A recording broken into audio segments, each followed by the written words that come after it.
Alors ça n'a vraiment, mais vraiment rien à voir. Le lobbying, c'est tout simplement la liberté de pouvoir défendre des intérêts, qu'ils soient individuels ou collectifs. La corruption, c'est une infraction qui est sanctionnée par les tribunaux, donc ça n'a évidemment rien à voir. Le sport, ça n'est pas le dopage. Le commerce, ça n'est pas l'escroquerie. À chaque fois, on est dans un ordre tout à fait différent. Au fond, associer les deux n'a vraiment pas de sens. Le lobbying, il mobilise un certain nombre de compétences, d'expertise, qu'elles soient économiques, juridiques, techniques, environnementales, sociales, etc. Aujourd'hui, on fait partie des métiers encadrés, on doit être enregistré, on a un registre pour cela, un registre de transparence. Avec la corruption, on est dans un ordre tout à fait différent, puisqu'il s'agit d'abord d'enfreindre la loi et d'acheter la décision d'un décideur public ou d'un décideur qui n'est pas public d'ailleurs. La corruption n'est pas seulement réservée au secteur public.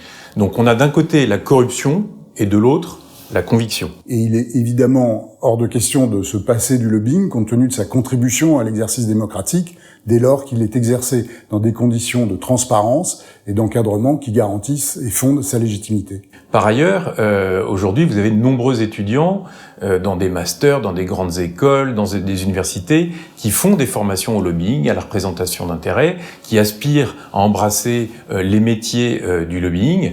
On ne peut pas dire que c'est des apprentis corrupteurs et qui rêvent de devenir des corrupteurs professionnels, ça n'a pas de sens.